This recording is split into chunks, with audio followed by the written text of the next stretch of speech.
Good evening, ladies and gentlemen. We are here at the Naguru Skies Hotel enjoying ourselves. It's a beautiful Wednesday night, and the good news is we are here to set the place on fire, not in a bad way.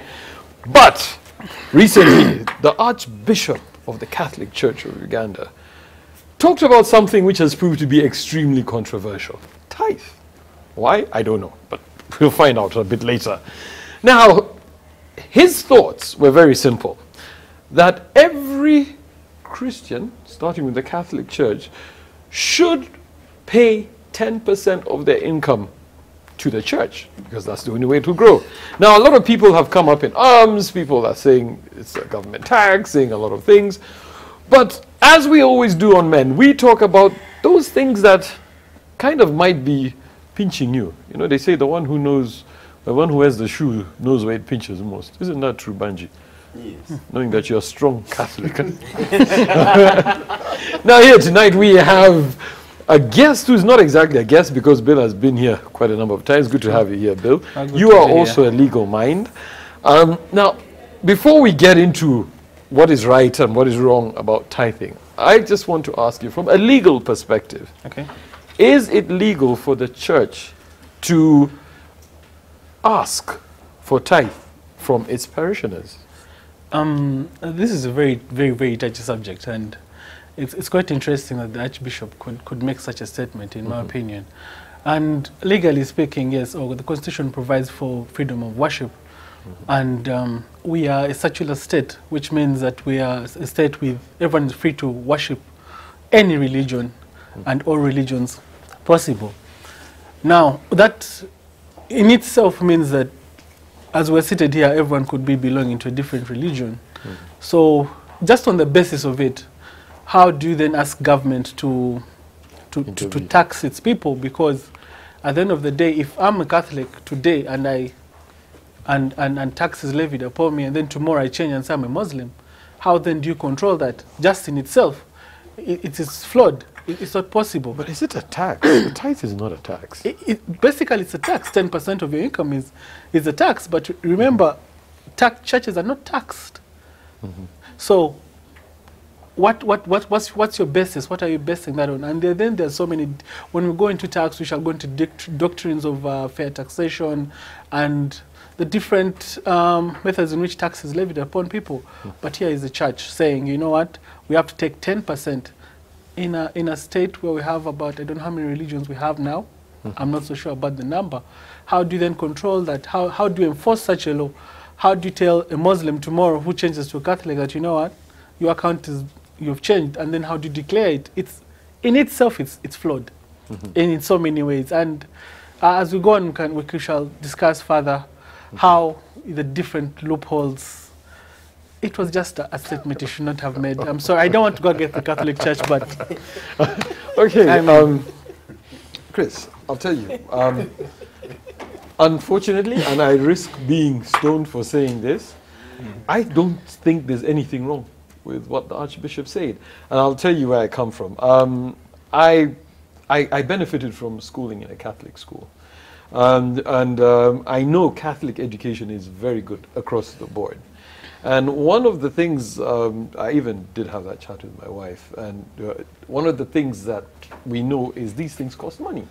There are a lot of children's homes that the church is supporting. There are a lot of old people's homes that the church is supporting. There are very many things that the church is doing. Where's that money meant to come from, if not from the owners of that faith? You're preaching to the choir. No, No, but really, I think that we need to first of all separate what Archbishop Dr. Luanga said from tithe. Because tithe in and of itself, I think is a very good thing. It's part of our worship and our expression of worship toward God, and if you allow me time, I can be able to break it down for us. But for the state to be collecting the tithe without the consent of the person from whom the tithe is given removes an element of worship. Because worship is given willingly before deity, before God. You innards of yourself, lay yourself down to worship God, or you lay your money down as an act of worship to God. And it should always be something that you do willingly, in truth. All right. So if there is this negative balance at the end of every month, it removes an element of worship, which for me takes away the essence of what tithe is meant to be. Let me now quote scripture. Yeah. Give unto Caesar what belongs to Caesar, and give unto God what belongs to God. Okay. When you give unto Caesar, which is the tax, okay, you don't even see it. It doesn't matter whether you're happy with the tax bracket that you're in, or you're unhappy with it. It goes. You don't even see it. By the time you get your money, it's gone. What is wrong if the same is to tithe?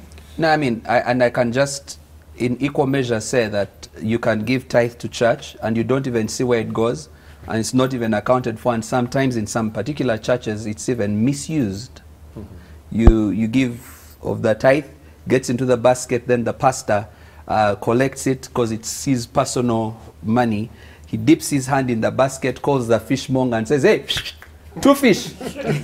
Right? At that point, I thought it was going to say, and buys a Range Rover. I mean, like real time. You just put the money in, and then the guy is buying 2 fish. So there's abuse of it. But I think it's important to just understand where tithe comes from. And I'm going to use not more than 3 minutes. The first time you get to see tithe is in the Bible. It starts with Abraham. Abraham had been at a battle against 5 kings to redeem Lot, his nephew who had been captured, and he got loot. So when he was coming, he met this priest called Melchizedek. The Bible says he was priest of God Most High, but he was without lineage. He was without father or mother. He blessed Abraham, and then Abraham gave a tithe of all. That was the beginning of tithe. Now in the book of Hebrews, so that's Genesis. In the book of Hebrews, the Bible then refers to Melchizedek. The Bible refers to Jesus as a priest after the order of Melchizedek, and actually says that here, when we give tithe, men receive it. Here we give the tithe to men, but there in heaven, Christ still receives it. In other words, tithe was an act of worship that Abraham started as an act of worship to God, that he gets 10% of what he has got, yes, of his loot or plunder, or you know, when we go out and do business, you know, and you earn a profit, you plunder a profit, right? So you get 10% of that and you give it to God as an act of worship. It's more like saying, I worship you, and I acknowledge that the blessings I have are because you've enabled me to receive it. So even though we may give it to a house of God, a church, and there are people, priests, pastors, whoever, that receive it, right? Because God says in Malachi, give the tithe so that there may be food in my storehouse. Because the people who serve in these places of ministry need to be maintained, right? So it's for that purpose. But really, you're not giving it to people, you're giving it to God. So that's the difference. And for me, I think that because of the sensitivity of that matter, because it's getting into an element of worship, worship must not be forced. It needs to be a willing thing. So I think that, by the way, I don't think that Archbishop Luanga meant wrong. I think he was probably thinking about what's a more efficient way in which because there's millions of Catholics all over. Actually, right? Catholic is the largest. So there's millions of Catholics in this country. So he must have been thinking, what's the most efficient way of Banji from the university where he lectures, Professor Banji, and Catholic so-and-so, and Catholic Albert, and Catholic whoever, wherever you are, So as you first of all, that meant that you declare yourself as Catholic. Yeah. True. Isn't it? Yes. So you declare yourself as Catholic. You say, government, I am Catholic, and I would want my 10% to be deducted so it goes straight to my church. Okay. I think that that's what he meant. I don't think that he meant it in a wrong way, so we need not misunderstand the man. Cool. Faisal, your thoughts? As a young man, I mean, no, would you want your money to be taxed? Man, we're just trying to recover from OTT. Now there's tithe. Eh? Next thing we know, they're going to ask us for oxygen. Money for oxygen. But it's not the government. Anyway, where the bishop came from, I mean, in my religion, we have 5 pillars that we follow. Yeah? And in one of these pillars, there's what they call zakat. Yeah. So zakat is a kind of payment you pay, like after a year, just 2.5% of your total earning. You pay it to the poor. It's taken. Of course, after everything. And also, your money has to have reached somewhere. I mean, you're not going to go to Kamocha where they are very, the man is making his bricks and tell him, go, bring zakat. No. Because it's charity. It's obligatory charity. Yeah. And as much as it's charity, in some Muslim countries where it's completely a Muslim state, the state collects it itself. Yemen, Saudi Arabia, Libya, I think also. So it's mandatory, yeah. So it's obligatory charity because it's paid by rich to the poor. So it makes sense when the state says, you know what, let me come and take this from you because you're rich, you already have money. Yeah, they're not going to come to someone who's poor or something. No. And then you Touch Chris. Well, Chris, my bad. I mean, I'm right-handed. It's all right. You didn't expect me to put down the mic. So when the bishop said, I asked us, I'm asking for government to start collecting, tithe and all that. I mean, the first thing Ugandans did was, what is tithe? Yeah, this is when they remembered, wow, what is tithe? Why are we paying it? Why are we supposed to pay it on top of OTT now? So, as much as Bishop Lwanga said what he said, I don't think he really elaborated clearly what he meant, because, like he said, in just simple mathematics, it is literally impossible to collect unless what Chris said, someone goes to the government, they're like, you know what, I'm Catholic. Yeah, so let me start paying tithe. But then what happens when that Catholic dies, but the money is still there? Yeah, It's Catholic money. so and the kids are Muslim. So are you telling me my dad's account, who was, let's say, Catholic, is going to continue paying? You will get 90%. So that's what I found impractical about it. And also when he said it, he said we need the tithe because it's making the church, it's hard to do what did he say? To carry out church activities if you don't have funding. But then tithe, the basis of tithe is not church activities. The basis of tithe is faith. No, actually, that's for church activities. Yeah, but we do have to get into a break. Faith first, because you're not going to come and get me by, give us money for the church. No, it has to come from me, my faith. I'm like, you know what? But if you're not doing it, you know what? Today I went to the church. No. The scriptures were out. We're here at the Naguru Skies Hotel talking about something that's slightly controversial. It is about tithing. Now, we need you to be here, so don't go anywhere. We'll be right back after the break.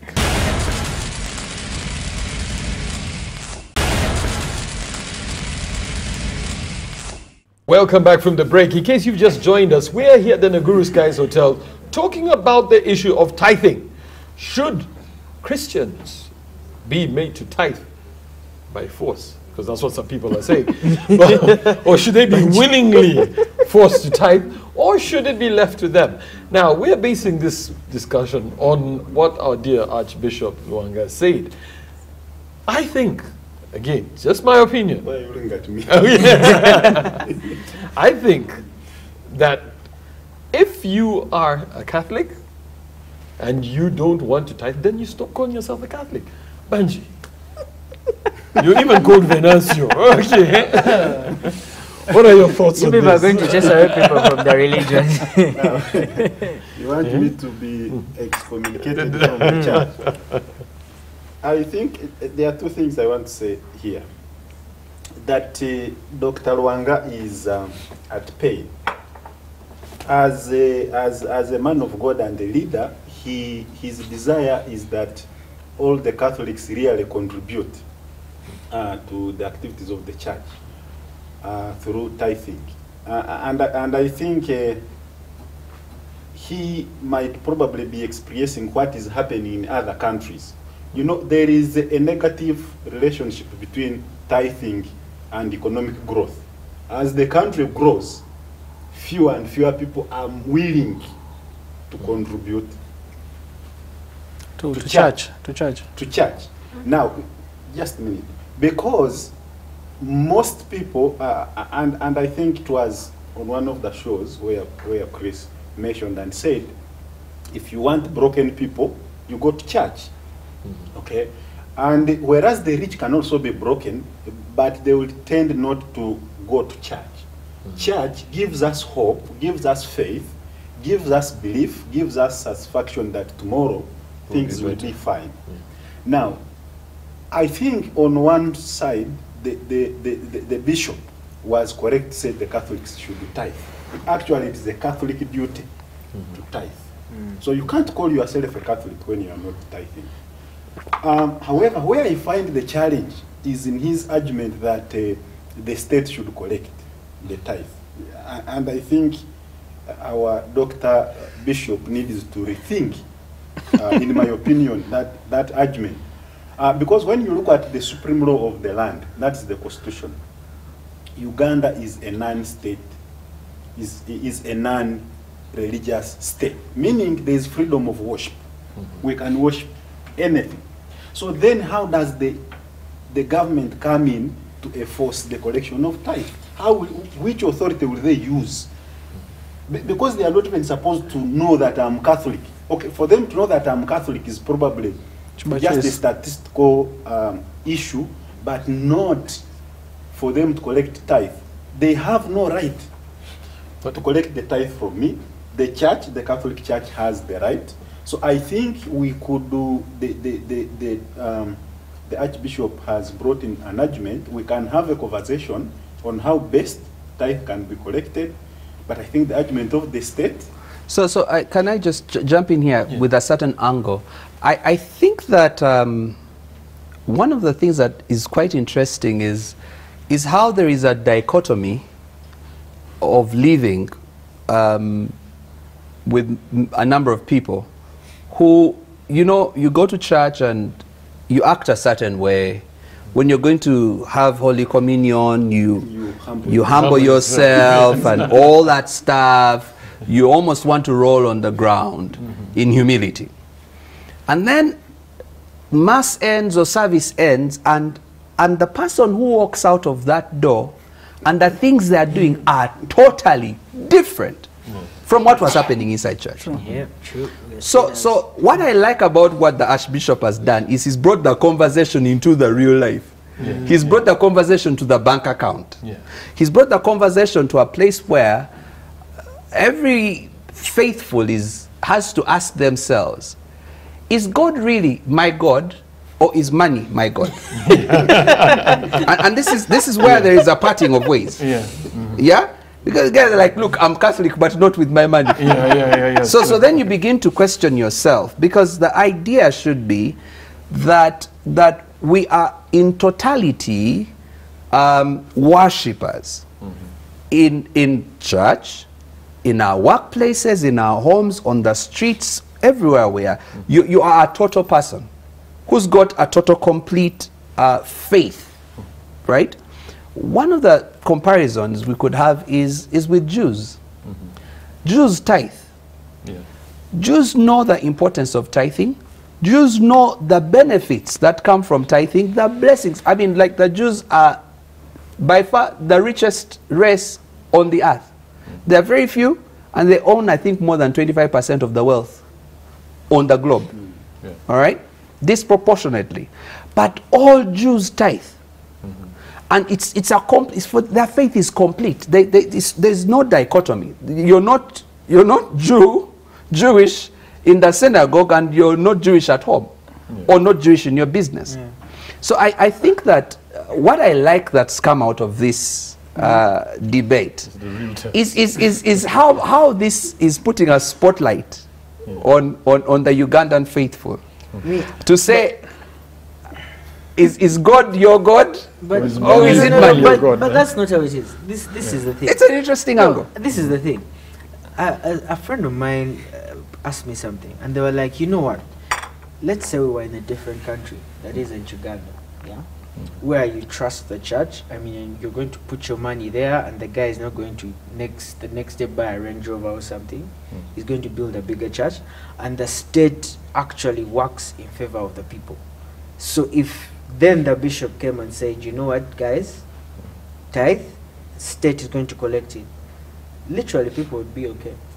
No, but can I say They would something be before okay you with get it, in? because at that point, you know where the money is going. No, but can I You trust the person who brought it up, and you also trust the person collecting the just money. one second. Can I just add something to what you're saying? Let him Let him add. You see, before you add, you see, You scratched a Catholic. I am a Catholic. You see, but we are And the Catholic institution is one of the most successful Institutions, organizations yes. in the world. because it was one of the first ones there. So. It is one of the most successful. Because it was one of And the I first ones. can strongly say that Catholics trust their leaders in terms of how they use The money, church yes. resources. I was about to say that. That one, yes. as a Catholic, I'm not disputing. Yeah. They will use. However, Because there's evidence to where the Yes, money there's is going. evidence. Yeah, yeah. okay, and when the Catholic Church starts a project, they will give you accountability from start to finish. You will see the work is progressing. If you look at the nature of services they give, What both of you are saying is correct, and I think now we are speaking the same language. I believe what the Archbishop was saying, reason why he called on the state, is because it's as a mechanism to collect. And I think what he's saying is, just as Chris has said, if you are truly a Catholic, all right, You will not say. then you have no problem with that money being collected. But it means guys are not tithing, which is a fact.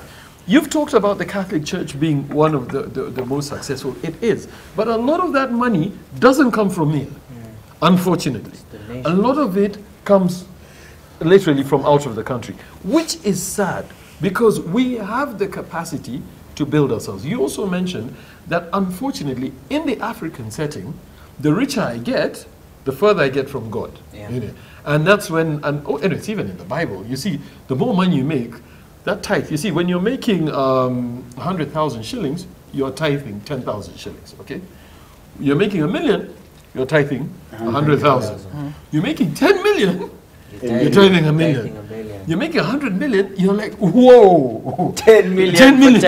It becomes a challenge. Can I just jump in very fast?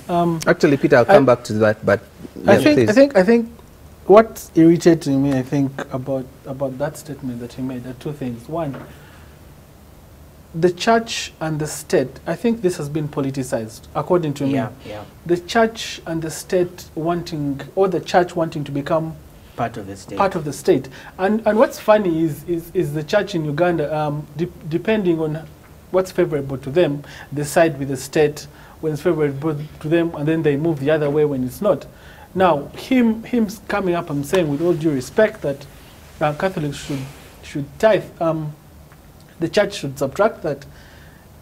I was very, very, very, very angry about that statement, because now you want the state to police us also in religion. Where is it going to stop? You want the state to be in our religious issues. You want the state to be. It has failed to collect. We have the tax base of Uganda is horrible. You have failed to collect taxes from now you think you're going to also get money from the church. This is a church that is not taxed. We are going through too much. Now you want to add tithe, and my understanding of tithe is, as you said, it's a faith concept. Why are you forcing people to No, he's not forcing. you. No, This is the thing. If you don't pay tithe, when he says then you should just when he says look it should at be collected yourself from my and salary, your that Catholic is self and be forceful. like, but No, really? But you see, then don't call yourself a Catholic then. What do you mean? There's freedom of, if we're saying freedom of worship, if we're saying freedom of worship, I am free to worship in any, everyone talks to his God differently, has a different relationship with him, whether you tithe or you don't tithe, that is you're answerable, and one day we're going to be all answerable, and that is up to you. But when you put the state to start enforcing such basic concepts of faith, then may have a problem with it. It becomes a tax in itself. Next time, in 2020, I they'll want be like, Chris will correct me if I'm wrong. I want to believe that faith in itself is a growth process. True. There are people who have reached a higher level of faith that tithing is just part of their everyday worshipping routine. Yes. Whether the guy is earning 10 billion, he will grab 1 billion and take to the church and tithe. He will not look at how much he has given to God because it is part of him. There are some people who are struggling, okay, not struggling economically, but struggling in their faith. They haven't found position. On a scale of 0 to 10, probably the person is still at 3, at 4, at 1. So for me, I think the work of the church should be to move these people up the ladder of faith so that they reach a stage where, participating in church activity becomes Part of them. Exactly. becomes part of the tradition, and then we will not have issues collecting tithe. I want to agree with him. Faith without works is dead. Yes, and that's what I'm explaining. I want to agree with him. We cannot allow, first of all, the state itself made a promise in the Constitution that they will not interfere with our worship. And this is what is making me angry as a Ugandan, but also as a Catholic. The state is not supposed to interfere in the way you worship. The state has its own business. The church has its own business. So the church should deal with me directly as a member of that church so that I am able to tithe. But the state is getting involved at the request of the church. No. Because then you are The church is not an Let me tell you enforcement something. entity. It's not You an know- enforcement you know entity. what's Why going to would it get happen? involved Like in that in capacity? 2030, the bishop will come and be like, by the way, Catholics are no longer coming to church. State. Every Sunday, every Catholic, you have to cane them to what? To appear. To go to church. Because it's a slippery slope. Freedom of worship. It's a You slippery don't slope. have to be a Catholic if you don't want to be. So, if you don't so, want so to Peter, subscribe. let me just seriously. There's something that a notion that we've sort of been banging on, and I want to correct it a little because I'm a practicing Christian and I tithe. But Chris, just before you tell us that, let's just go into a quick break and then All we'll right, come back no straight to you. problem. Now we're here at the Naguru Skies Hotel talking about the issue of tithe, especially where Catholics are concerned. Don't go anywhere. We'll be right back after the break.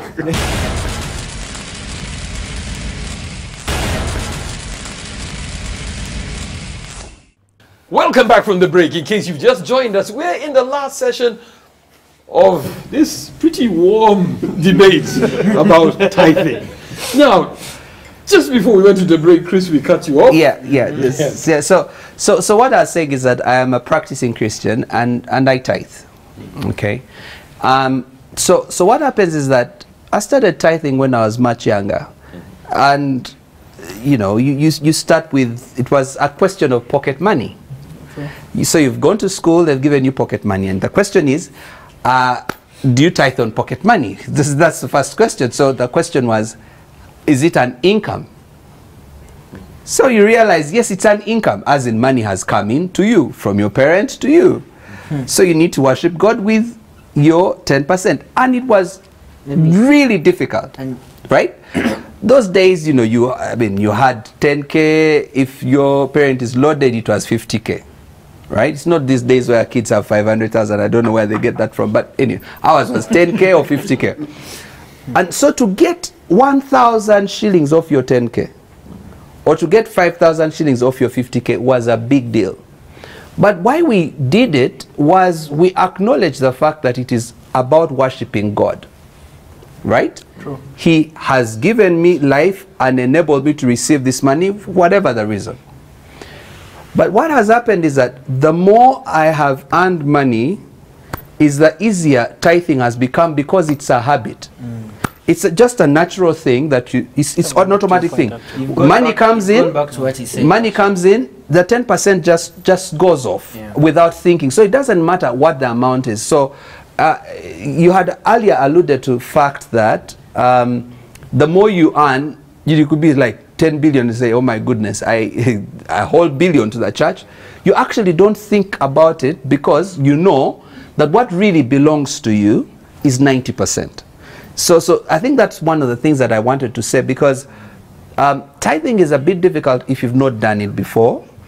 But one, if you get to understand that it is an act of worship to God, not to men, and that here you give it to men, but in essence, God acknowledges it as you having given it to him. When you know that it's an act of worship, then that settles it.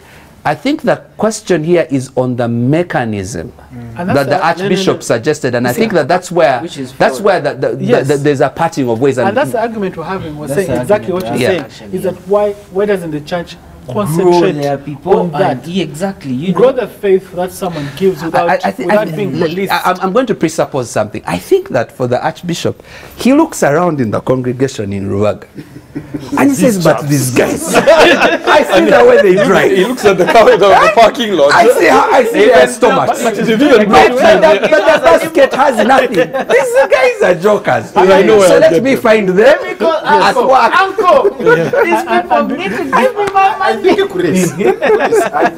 think what is not at dispute is whether Christians should tithe. Exactly. I think we have all agreed. We know even they should. Faisal has said in the faith of Islam, there is zakah. So that one we have agreed. However, I think our Archbishop may need to look for consultants outside the Catholic Church, financial consultants. These guys who are educated in revenue collection. Probably he could visit the URA and they give him advice. Probably they'll do it for him. They probably are the ones who told him that much. Advice. Because, and I feel his pain, because you are preaching to a congregation which has packed about 3 billion in the parking lot. And at the end of Sunday, you are counting, you are only 3 million. 3 million. What's wrong with these guys? But I want to argue, before we came here, I asked some few colleagues, and there was one who said, you know, everything that I have is God who gave to me. Why do I return to him that 10%? Because it's his. I mean, God has given me. Then I return to him. So this is a Christian, by the way, asking a question. So and I saw from his argument that it was out of can I call it spiritual ignorance? Okay, and so this is what, and I think we have been arguing. Yes. This is what the church has to do: grow your people into the practice of tithing. By the way, in some of these churches, people may even not know that you're supposed to tithe 10%. True, that's what Faisal was saying. Because when you say 10%, I'm like, what? I mean, I knew what tithe was, but 10% was never in my head. I think the church, you know, sometimes some churches have routine that this is how the mass or the service has to run. And you may find that in the whole year you've never really mentioned the tithing. Yeah. So I think it should become part of the preaching. The doctrine. Part of the confirmation. But then I thought by the time a Catholic is confirmed, they know all these things. And getting back, when we went to a commercial break, someone made the point, and I need it to be said, of in Uganda where we inherit our parents' religions, we basically, the family you're born into is most likely the religion you're going to take. So basically someone does not have a choice as to where they belong, but is going to have to bear the burden of the state taxing him at the age in which he's able to give tithe. And then, as Chris said, he used to tithe pocket money. So which age bracket are we talking about now? Where are we starting to subtract this money? I knew Chris was religious, but tithing pocket money. We need to understand. It's an act of worship. From the top. I'll tell you what. Please, I need explanation from you. Every religion, like you've mentioned, starts from when you're young. That's where you get into your religion. And one of the things that religion does is it gives you direction. True. Which is very important, because and you can see a lot of people who grew up without religious direction usually end up on the wrong side of the law, because it gives you a moral compass on what is right and what is wrong. Undisputed, yeah. However, you know, the thing is, money is always a very sensitive thing. I mean, when it comes to, you know, giving, especially money from your pocket, people are doing the mathematics and saying 10%. Wow, 10%. First of all, what is shocking me is, just as we've agreed here, a lot of people don't seem to have actually known what tithing is. And people are like, what, tithing is 10%? But remember we were having a chat with Stefan, and I was saying, realistically, how many people, not that there's anything wrong with going to a bar. If you go to a bar, that's your business. But how many people actually drink more than 10% of their income? But when it comes to giving to the church, hey, we're up in arms. You see, and I believe that the Archbishop was simply saying, if you're calling yourself a Catholic, you're proud to be a Catholic, you go out there, you want to get married in the Catholic Church, you even want to be buried in the Catholic Church. But then when it comes to tithing, oh, no. But Peter, this is my argument, is that in everything in life, there are what they call best practices, right? As you're worshiping God, there are best practices, which there could be tithe, you could say confirmation, marriage, they are pillars. Yes, best practices. Taxation, they are best practices. Now, to get those principles, or best for you maybe to attain a certain level of faith, there are things that you do, or you adhere to, development, as you said, faith develops over time. So tithe is one of the best practice. So we're getting a best practice and then making it mandatory on someone's faith. That is the issue that we're having. And then you are including the state to help enforce that best practice. But it's happening elsewhere. You mentioned it, didn't yes, you? It's but happening elsewhere. these are countries that are saying have one religion. Yes. In Uganda, we have several. That's why he was addressing the Catholics only. Yes. He didn't say do it for everybody. That does not matter. in a state where, you see, when you're forced, basically what you're trying to say is that you're policing faith. You're basically policing faith. You're saying, you know what, also tomorrow if I change, and I'm like, you know what, I'm not Catholic anymore, I'm Muslim now. So what then happens? You get circumcised. There's a First of all. They come for you, they call you, they're like, by the That way, may also be what's up? You type, what's up? Where did you So leave the okay, religion? so then what happens? So you're letting the state get involved in issues, and I think Uganda already, the state is not handling well its own issues, and I think the church needs to stay as a separate entity, because where do we run from now? Because normally when things are not going right, we run to the church. But if they all become one, I think we're going to have a big problem. Okay, cool. Now it's time to wrap up the show. So, back to you, Bill. Your parting shots.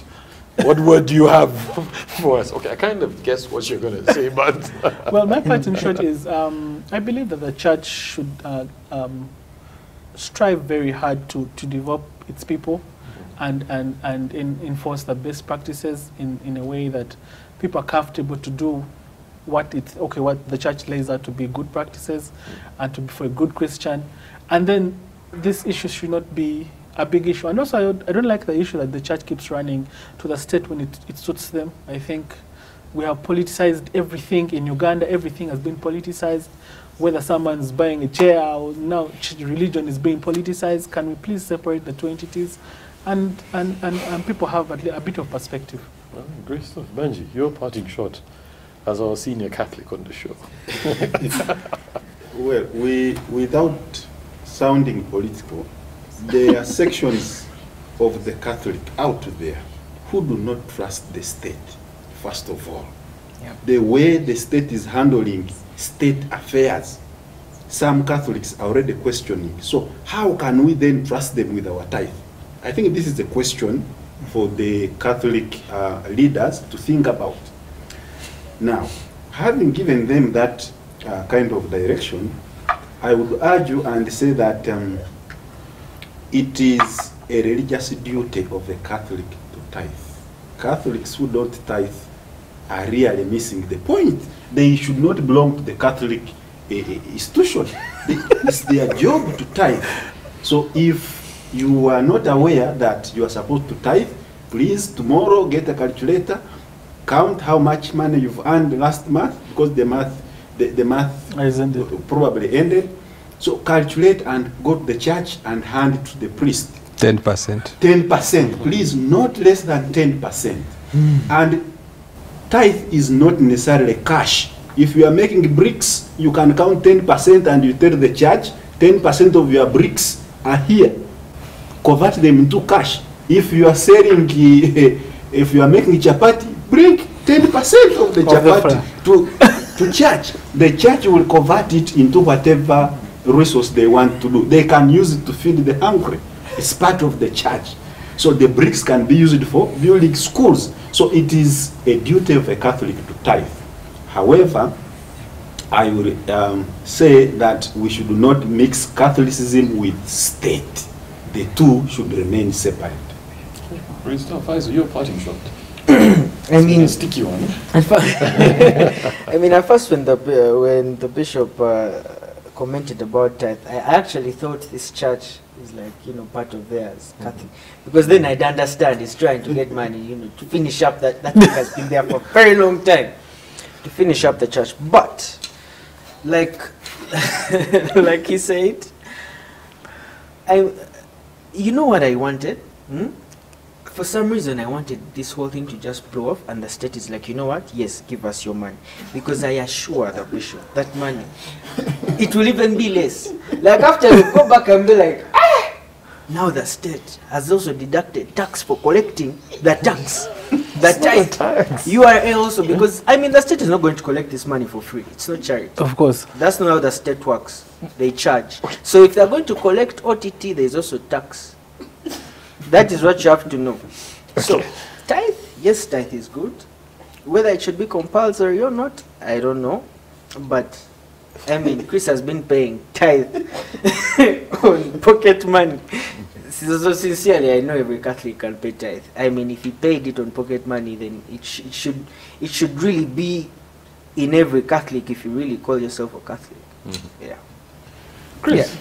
So I really have enjoyed this conversation, and I think it's given an opportunity for us to bring this conversation into sitting rooms, into homes, offices, and places where people are watching, in bars and things. And I think it's an important thing for us to remember that giving 10% of what you earn, a tithe, to your local church where you go is an act of worship. It's not something that's forced. It's an act of worship. It's you acknowledging that God has given you a blessing and you are worshiping him with your resource. And so I just would like to just remind us that that's the most important thing to remember. The controversy around how it gets into the coffers of the church, I think is a thing for us to, you know, we can hit the ball back and forth. But I think the most important thing is just to remember that you've got a creator who's blessed you, and it's a good thing for you to tithe. Worship him with your tithe. Okay. Yeah. It's been an interesting evening, especially from our senior Catholic. Now, mine is just very simple as we wrap up. As a product of the Catholic Church, I believe perfectly in tithing. I know this money goes to the right place, and I think, come on, the amount of money that guys spend, even whether it's on ice cream or whatever, 10% is really not a lot of money. And I think we need to separate the fact that tithe, tax, totally different things. As you said, how it is collected is a whole different story. But it's up to you at the end of the day. Nobody can force you. So if you're going to be a Catholic, be a good Catholic, as Banji said, and do the right thing. That's all that we have for you tonight. Have a good night and tithe. That's it from us. And God bless you. May God bless you.